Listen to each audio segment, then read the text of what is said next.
A very warm welcome to our Dare to Share event. And we're glad you could make it to quite topical talk today. My name is Juha Kronqvist and I'm a principal designer at Hellon. I'm really excited to be the host today. Dare to Share is a platform where we want to open the hood to Hellon's work. We will be presenting things that we ourselves are super interested in and that we can share with the wider world. We have always aimed to push the boundaries of design and customer experience, so you can probably expect interesting topics in the future as well. A few housekeeping notes. Your mics are muted at the moment. We will have a Q&A session in the end. If you want to ask questions in the meantime, please use the chat function or the Q&A function on your Zoom browser. I will try to answer some directly and in the chat, and the rest we can cover in the end together with Jaakko. Please be active with your comments and questions. We also have a few polls coming up, so you will be able to give some input there. In case you're not familiar with Hellon, we are a boutique service design and customer experience agency with offices in Helsinki and London. We combine academic knowledge from human-centric design with machine learning and business design to help our clients create great customer experiences and reach their business targets. Today's talk will be presented by our CEO, Jaakko Wäänänen. Jaakko has worked widely with a variety of startups, companies, and public sector organizations, helping them to find a direction in the future business landscape. He also has a keen sense of trends that are going to get stronger. A few key pointers on these trends. In 2013, Jaakko projected that service design will be a major part of how all organizations will be innovating. And in the future, we'll need thousands of service designers working with them just in Finland. Against the opinion of some, this has largely been the case. In 2015, he saw that the consulting field will experience a consolidation fueled by the disruption caused by service design and design thinking. This is already the case with several acquisitions of design agencies, and the speed is increasing as we speak. In 2017, he positioned AI not as a replacement of human labor, but as a critical tool in an increasingly complex world.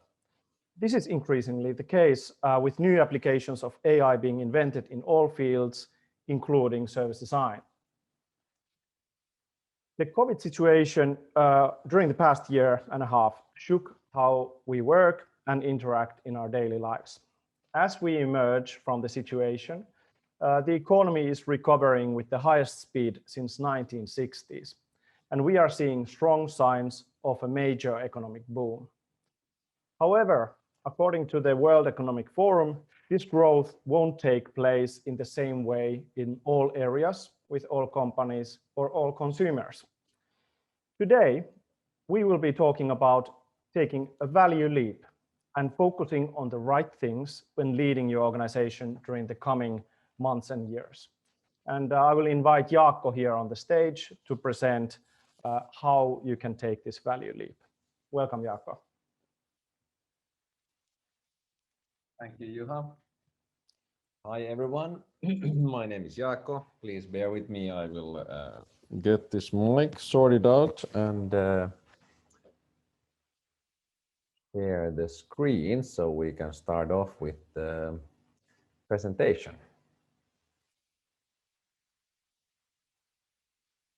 All right. So I will start off with the story. Let's start by telling about a story about Matt and Lisa. First, meet Matt. He's 52 years old. He's been working for Lufthansa as a mechanic. He got laid off after the pandemic struck. He had no previous experience with Teams, Zoom, Uber, or buying clothes or food from web. He also has slight health issues, and thus he knows that the corona can be a life-threatening illness for him. He decides to move to the country house with his wife, and they start renovating to keep themselves busy, but also to fulfill a long-term dream of building a new hut. Matt has very little contact to his own kids or his own mother because he used to see the family face to face on a weekly basis, and he does not feel Zoom or phone the same thing. He feels alone and being abandoned in many ways, from work, from family, from everyday services. Okay, then let's meet Lisa. Lisa is a 36-year-old successful leader of an IT company. After the first weeks shock of the pandemic, the demand for their services at the company skyrocketed. Lisa was doing her 10-hour work days, 5 to 6 days a week. The leadership of the company had shifted to totally remote work practices, and they were using the latest digital tools to plan and run the business. In between those remote meetings, Lisa scheduled walking meetings with the key people to get the needed face time with those colleagues. She is a pro in ordering food and clothes online and super happy of the rapidly increasing amount of new service providers in the online shopping and delivery categories. Her personal trainer is keeping the daily trainings via Zoom. She even had the food delivery company deliver a coffee grinder to home, as she mistakenly had ordered coffee beans and not ready ground beans to her espresso machine. Lisa's husband is also a successful young leader, but during COVID, during the working long hours, throughout the week in the same small city apartment, they learned new things of each other, which they actually did not love anymore, and unfortunately ended up divorcing. After moving to live by herself the last months, Lisa has felt true loneliness after realizing that even Tinder dates are publicly being shamed. So, with the stories of Matt and Lisa, I think every one of us knows the likes of Matt's and Lisa's as friends, colleagues, or family. And I would like to share a couple of interesting data points to back up the story of Matt and Lisa. For example, did you know that 1/3 of US citizens renovated their house in 2020 and, for example, built remote working environments? That is in total about 109 million people only in US renovating. And after that, we have all seen the global market price of lumber that has gone up a historical 250%. And also on the negative side, and unfortunately, one consultancy in US reported that the demand for divorce agreements also had gone up by 34% in US only in 2020. So the point is that they have both been the victims of the pandemic, but in a very, very different way. The pandemic has opened up new opportunities for both as well. For example, Matt, he got his chance to spend more time at the summer house and build a new hut he dreamed for many years. And Lisa, she has leapfrogged in her career due to the rapid expansion and success of their business. But as a conclusion, the pandemic has fundamentally shifted the perceived needs and behavior of Matt and Lisa as consumers and employees in a radical way. So today I'm going to talk about how to make a leap in value in the post-pandemic business. But let's start first with the leap in value. What do I mean with that? So the leap in value, it is the outcome of delivering substantially more value to customers and thus perform better than competition in the post-pandemic economic growth. There are actually two elements that combine the leap in value. The first one on the left-hand side is connected to the customer and the latter to the employee. So it's about potential to create additional value by understanding the customer, and about the capability to capture that additional value by understanding the employee. And at the end of the presentation, I'm going to share some tips you should also consider when starting to take a leap in value. But let's start off with the customer. I have a couple of theses and some data points regarding what you should take into account. So first, we could say that the customers, they are on the move right now. According to our own studies that we made in Finland, according to McKinsey study and Ketchum Analytics study in the US, they all are telling the same story, that actually 40% of the consumers have changed their shopping behavior and brand preferences during this pandemic, and thus switched their service providers. And 60% of these consumers aim to stick with these new behaviors and patterns, so they are not coming back to their old behavior. If we take Lisa, for example, she ended her monthly license at the local personal training studio as the pandemic struck, and started a new contract with the recommended Zoom personal trainer.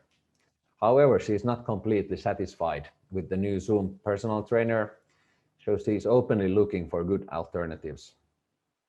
But she's already sure that the personal trainer done from her home fits her schedules and needs so well that she is not planning to go back to the local studio as a member anymore. The second thesis is about loyalty, and that loyalty is in flux right now. First, Forrester research in US, they estimated that the customer loyalty will be 200% more important for businesses coming out of the pandemic than gaining new ones. And furthermore, the pandemic has also shifted the elements that actually drive loyalty. In the pre-pandemic times, loyalty was seen as an end result of mainly if the consumer actually perceives value against the expectations. And during the pandemic, it has been studied, for example, by the European Commission and Accenture, that loyalty is more and more affected by the perceived importance of a service. And this perceived importance means whether the service resonates with the consumer's values, such as sustainability, or if the service is local. This has been slowly growing trend in the last years, but now we are seeing the perceived importance as much higher component of loyalty than ever before. For example, Matt has engaged their local community's WhatsApp group, where they have jointly listed the services that are owned by the locals and that the community has chosen to support by directing their purchases to those shops. And the third point I want to make highlight comes from a macro angle. And the World Economic Forum has stated, and I quote, "The uneven impact of the pandemic means there won't be a single uniform consumer spending recovery. Rather, there will be many different recoveries based on circumstances, geographies, age, and income. The COVID-19 recession is different from the Great Recession, and that means understanding the path of each consumer segment matters a lot more now than it has in the past." So what the World Economic Forum is actually saying from consumer behavior point of view is that the economy and thus the businesses will not recover equally. Of course, this might be a no-brainer if we compare the tourist business with software business, for example. But to be more specific, this applies to each industry and the competitive situation in itself also. So the better you know your customers' segments, the better opportunities you will discover.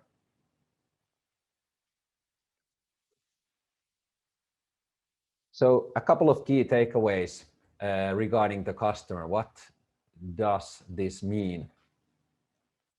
So first of all businesses, they need to realize that a great amount of consumers are easily changing their service providers at the moment, or they already have changed, and thus, as a surprise, they will not come back to your services as the economy recovers, as Lisa has done with her personal training habits. For those who understand and are proactive and aggressive right now, this resembles itself as a great opportunity. But for those who are passive at the moment and don't know the needs of their customer segments, this situation can turn out into a nightmare amidst the economic growth, where all the main competitors are thriving. Second takeaway regarding loyalty. The second point indicates that we need to shift our minds quite rapidly around the question, what drives loyalty? If we don't do this, we will continue to analyze loyalty and make decisions based on the old assumptions and the old frameworks. And this will actually lead to limited understanding of the customer needs and behavior and to wrong decisions in business. So we need to understand how Matt's decisions, for example, are driven with what is important to him, such as supporting the local businesses, in comparison to only understand what his core needs are. And the last takeaway regarding the segment-based recovery. So the third point means that for the first time in history, the companies really have to have customer segment-based recipes in order to succeed. The success is made with higher competitive edge and the competitors, and thus gaining market share faster than competition as the demand rises with the economic growth. For some industries, customer segments, this means that the old demand does not rise at all. And in those industries, the fast pivoting is the only way to survive.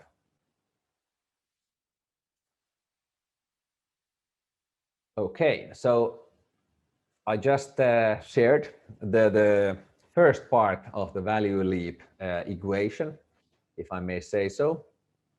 So we could actually sum up that the potential to create additional value in the post-pandemic economy is an equation between the customer segments and the identified new drivers of value for that specific segment. And you can be sure that Lisa's needs have changed a lot, and she is willing to pay for services that match those needs more now than before. Before we go forward, let's take a poll. And just a moment, I will share a poll regarding the post-pandemic customer needs. And I'm asking you that how well does your organization know your customers' post-pandemic needs? And the poll is launched now. So, well, it's quite an even distribution. Very nice to see that no one is totally in the dark. But I would say that this poll resonates with the insights we have at the moment. I think at the moment it's very, let's say, the changed customer behavior and the possible changed needs of the customers are being examined yet quite a little. And regarding the economic growth, I was just checking some new estimates on the economic recovery and consumer spending behavior recovery last week regarding Europe. And if we compare or if we estimate how the spending behavior will actually recover from now on, so we could say that if you don't yet know very well your changed customer needs, this would be now really the last moment to dig in because the H2 of this year will be a somewhat of a spending fiesta of the consumer, so to say. But yeah, I will stop sharing of the poll now, and then let's continue. So next, let's take a look into the right part of the equation. And I mean the capability to capture the additional value and focus on the employee and organization. So first, a couple of views on the structural changes ahead in organizations. One example is traveling and meeting the employees and customers face to face. A German study indicated that the German companies have saved a total of 50 billion euros during the pandemic in travel costs alone. So from the company leadership and shareholders' perspective, the additional 50 billion euros as EBIT in those companies' bottom line, they really are a, let's say, a nice surprise for those companies. So the additional 50 billion euros gives a company a great motivation to carefully plan for the future and really figure out how they can keep those earnings on the bottom line.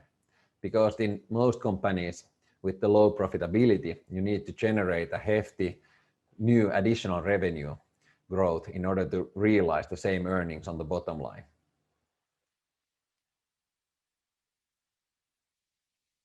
The second point regarding the structures is the role of the middle management.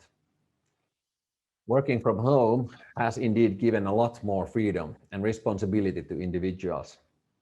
And it seems that most of the employees have delivered actually with great results.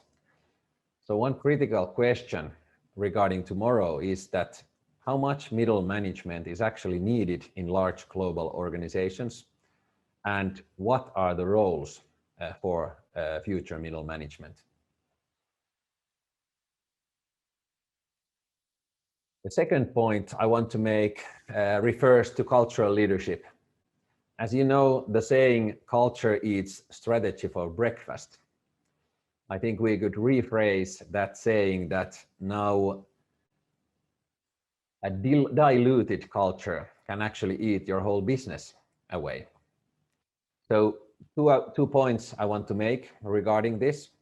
First, we haven't had any spontaneous coffee discussions with random colleagues during the last year, or let's say the most of us haven't. Instead, we've been busy executing the business in different remote meetings. And what we're starting to see is actually a lack of ideas, a lack of serendipity.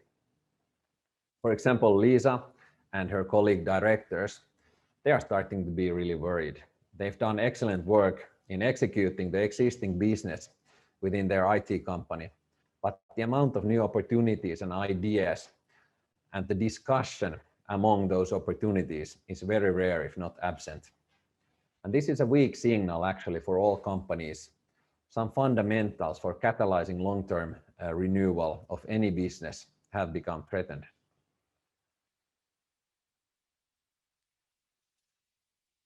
And there are also some visible signals in the air of accelerated polarization of service models between purely digital and, let's say, hybrid service models or classic models. For example, in healthcare, we are seeing more and more digital-only services in comparison to the hybrid service, which happens also partly face-to-face. We can also say that, for example, some doctors are better in the digital-only and some doctors in the classical customer service based on the doctor's personalities and other characteristics. So this might lead into a situation where a company is optimizing these two channels and they build a pure digital optimized organization around the pure digital service, and then the classic for the hybrid service. As an end result, if you build two service lines, two different organizations, you will actually start to have two different cultures. And this kind of situation can eventually lead to splitting of the company. And the third point I want to make is from the individual employee point of view. So first of all, we have some insight from a Finnish healthcare company statistics that there are plus 50% more mental health issues reported among the knowledge workers in Finland during the pandemic, which is quite a high number. And the second point I want to make refers to a study done by the Cornell University in US. The study says, or the research has shown that the remote workers are less likely to be promoted than their office-based counterparts because they tend to be out of sight, out of mind. And I think this is a signal that we should be very alarmed of. The different hybrid models that are being discussed and announced in the news as we speak in different companies and around the world might end up building an organizational caste system of people that are at arm's length and those people that are not, are remote. And we need to keep in mind that the world economy, in order for it to flourish, needs the mats to still work actively at least 10 plus years before they retire. But we also know that MAT has limited capability to adapt to the new ways of work. And nevertheless, the end solution has to include MAT as an active employee also. So some key takeaways I want to share, and the first is that the new organization should start from the human first. The pandemic has shown people have immense capacity to operate and make good decisions when we really have to. We have no alternative. And we are not getting back to the old system. So you really need to figure out how you engage your whole staff in the renewing of the organization. And remember to manage the whole organization's expectations. Probably a couple of organizational renewals at least will come within the next 24 months, also in your organization, because people just know too little at this point what will be the optimal next organization. The second takeaway is regarding culture and cultural leadership. We really need to put effort and utilize, for example, scenario planning tools in order to understand the potential different cultural scenarios when we change the way of work and organization. And as said, some cultural scenarios can actually end up building two so different cultures within one company that eventually it's actually better to split the company into two, which is maybe not the case that the leadership is targeting. So, and this requires some good quality expertise and leadership and skills from the management. Even Lisa and her colleagues experience themselves as very talented young leaders, but they also acknowledge that the cultural transformation they have ahead is the most challenging so far during their careers. My last takeaway combines the individual needs, but also a certain set of leadership values on how you lead. So really make sure your system is not building first and second class employees. And also bear in mind that the adaptation capacity of an individual can be limited, especially if the change you are driving is radical.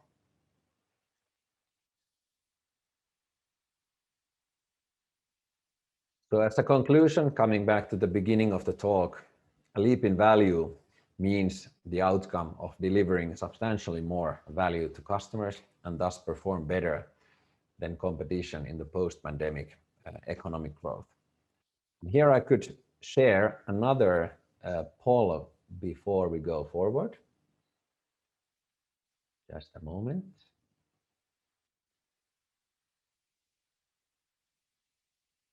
Yes. And this is regarding whether your organization has already launched or announced some kind of manifesto or announcement regarding the new way of working. You should have it visible now, and this is a very simple yes or no to get a pulse of where you are standing. We are done, and quite interesting results. I'm just sharing the results now. So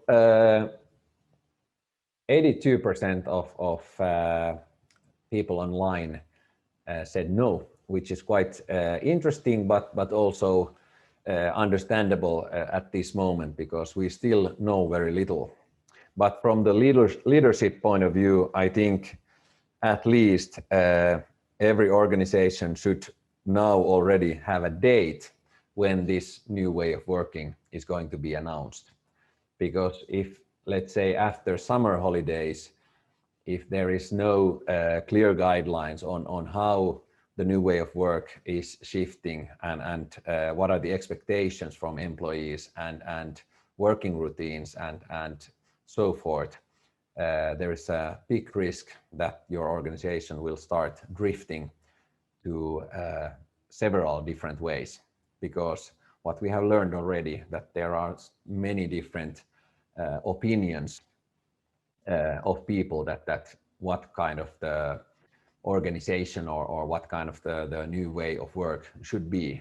But the reality is that any organization should have one fundamental direction for the new culture and not a diluted one.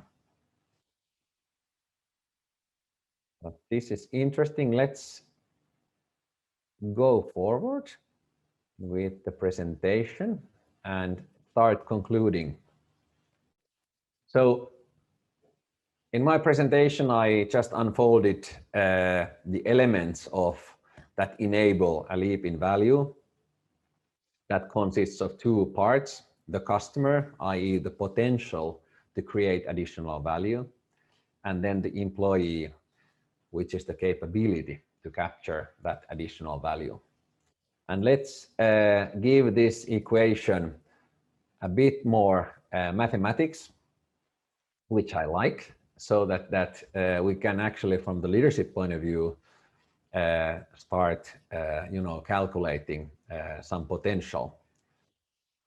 So how I see the value leap equation is that first, on the left hand side, we have the potential to create additional value. It is the equation of the different customer segments multiplied with how much we understand those segments change behavior and needs, and how we have created opportunities to drive more value to those segments and to each segment. And this can actually be seen and materialized in hard value potential, for example, euros. And on the right-hand side, the potential capability to capture additional value, that is a kind of organizational performance multiplier that takes into account three things: the new way of being organized, whether it's clear, whether it's sustainable, the management capacity and expertise to navigate and lead culture, and third, the employee's individual capability to adapt to the new normal. And this performance indicator you can actually see as a percentage. So the closer it gets to 100, the better capability your company has to capture the additional value on the table. And at last, I want to share 3 tips I think every company needs to do in order to really take the leap in value.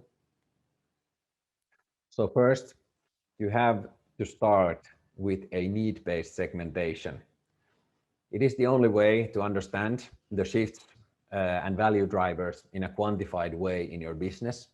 And with need-based segmentation, we really mean the segmenting your customer base on behavior and motivations and needs first, and not with the traditional segmentation criteria, for example, demographics or something like that. Those are not actionable segments in a quantified format, but actually the need-based segmentation is. And the second, based on the segmentation, you need to draw a vision for new value and post-pandemic target experience. Kind of what is the target experience that delivers the additional value that creates the competitive edge for your company and more value to our customers. The customer experience in general should not be seen as a quality assurance task, but really a transformative business changing and competitive edge building tool.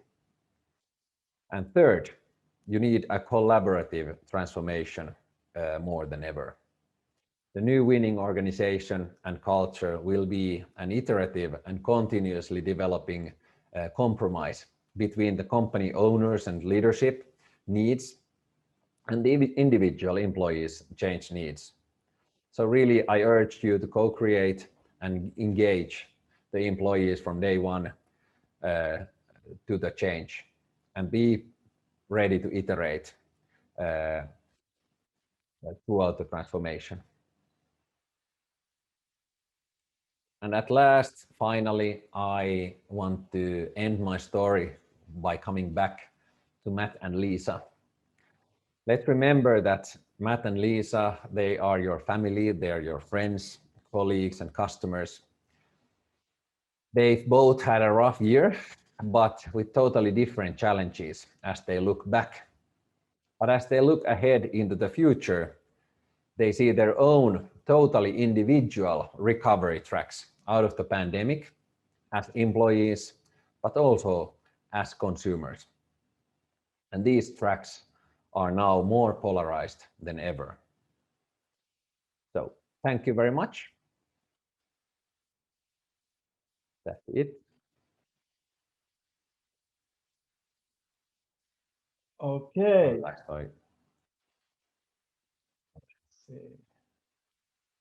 Yes. So now it's time for some questions. And move this a bit. Okay. Very insightful. Thanks, Jaakko. Interesting presentation. I have seen some drafts of it, but it's the first time I heard it as a whole as well. And at least for me, it gave a lot of ideas what kind of things we should focus on in the future. We have a few questions already.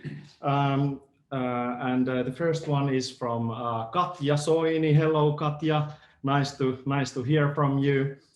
And Katja is asking, is the shift in customer behavior as valid in business to business as it is in business to customer market? Are there any studies on comparison of these? And what about different industry?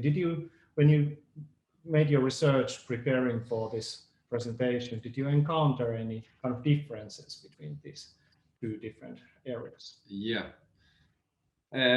I would say in general that the changes apply to B2B and B2C. So if you think about B2B context,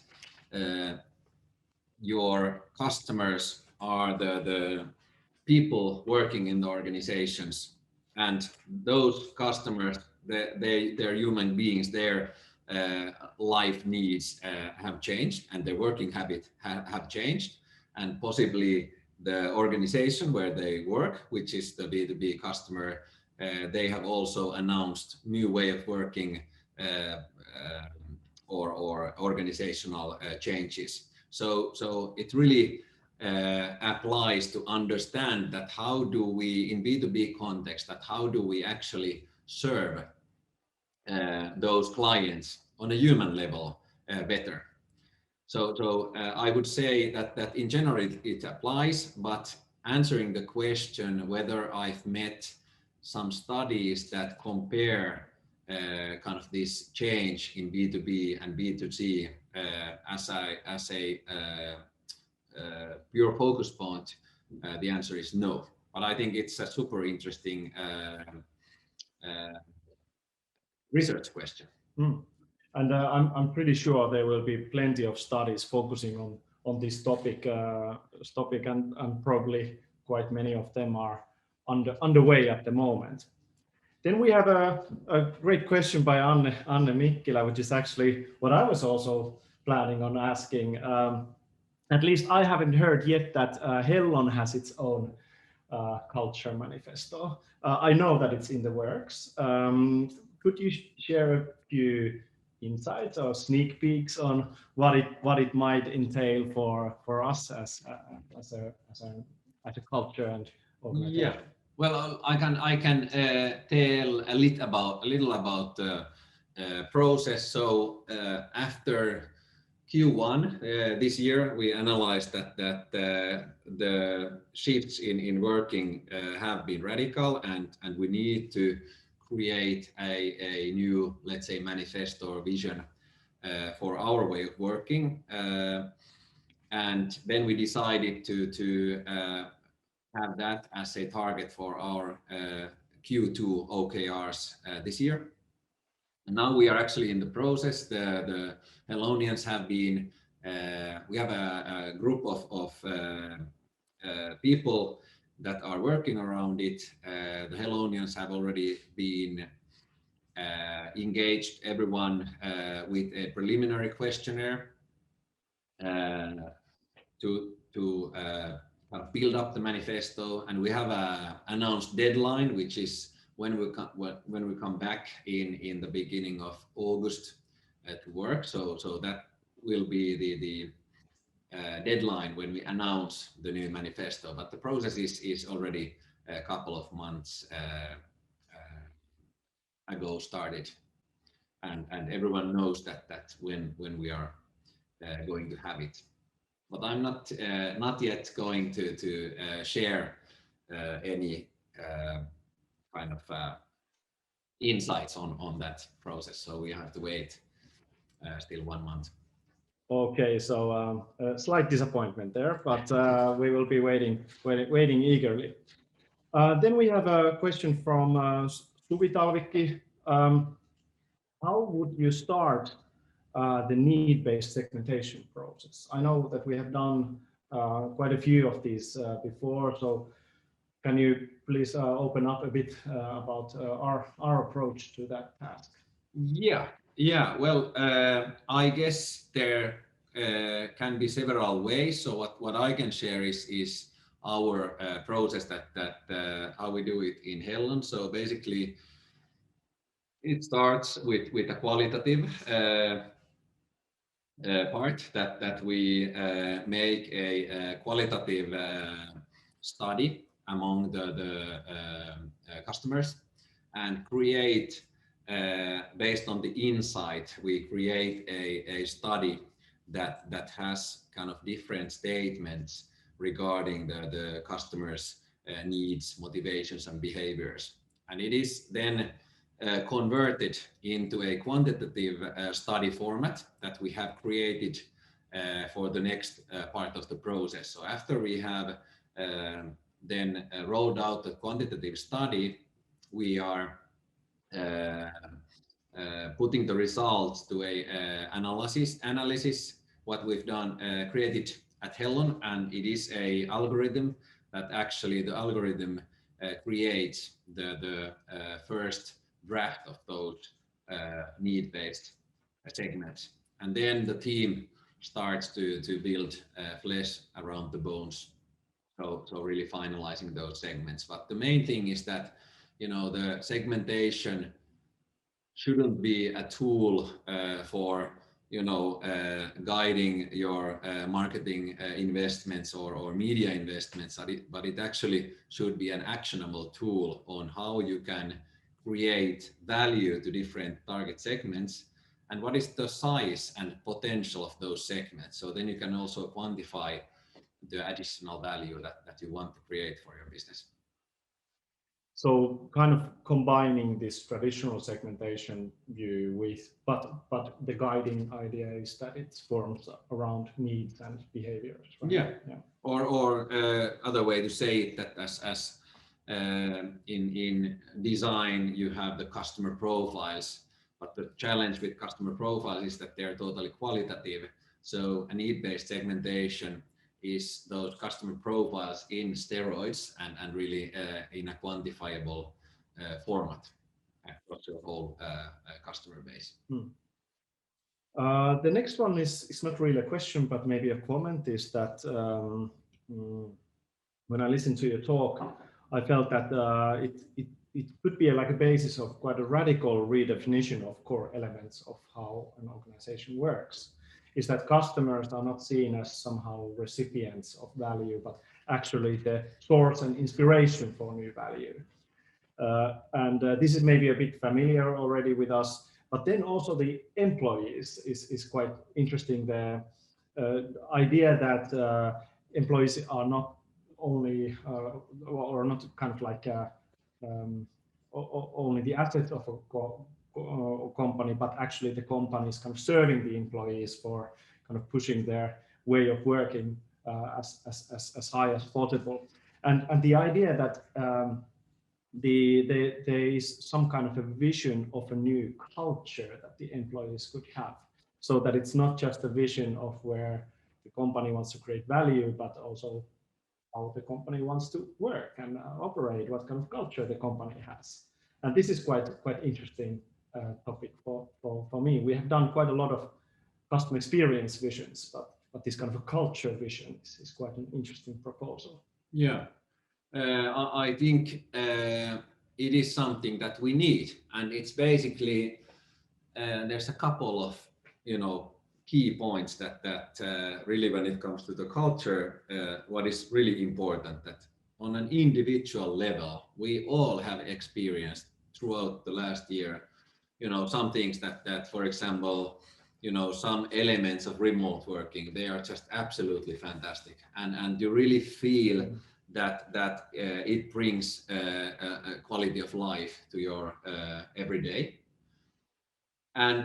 But the challenge is that people are different, and now at the moment there's a lot of different ideas kind of within the organization's employees, that what is the things they want to keep after the pandemic and what not. And so from the well-functioning organization point of view, for one, there's a lot of studies that really kind of support the fact that the organization really has to have some cultural guidelines, that a culture or strategy that says that you know, everyone can work whenever, how they want, from wherever, really doesn't work in any way. So there needs to be a uniform idea of what are the, I don't know, expectations and limitations of one culture of a company. But then the second thing is regarding to this study by the research by the Cornell University, that they are already seeing that the people, for example, who mostly do remote working, that they are actually being left behind in their career development. So I think that's a really big red flag for this, you know, nice ideas of remote this and remote that. Because if you end up steering your company culture that direction, then you will have such like, enormous level new problems that actually fixing those will be a bigger challenge than the whole pandemic. So this kind of like FaceTime still matters quite a lot in many aspects. Yes. And FaceTime is also, I believe, needed for a company renewal. So the serendipity, all the ideation, you can't just execute it on a really efficient remote setting. You can do some parts, but like in a long-term manner, the companies they really need also FaceTime with no agenda whatsoever. Great. Thanks so much, Jaakko, for this inspirational talk. And I would like to say a few last words before I set you off.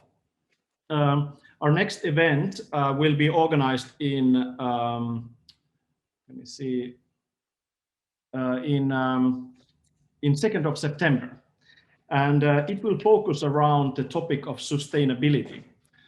So our design director Lotta and our senior business designer Ville will be sharing insights from their work with several different kind of mobility providers. And I will share a link to that event in the chat. So you can click on that link so you can already register for the event. And there's a lot more information about the event and the content of the event in the registration page. We also have a questionnaire because customer experience is important for us. So we like to ask you for some feedback on this event so we can improve these events as we do them. So I will share that also in the chat. So it will take only 2 minutes to fill out, but this is very valuable for us. And yes, so you can go ahead and click the link. Did you get, let me see, actually, I didn't share it for you yet, so just a minute.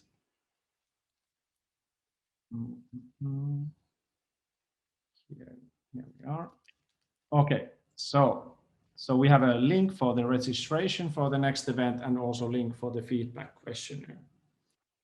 And I will leave this open for a while, so you will have access to the link after we quit.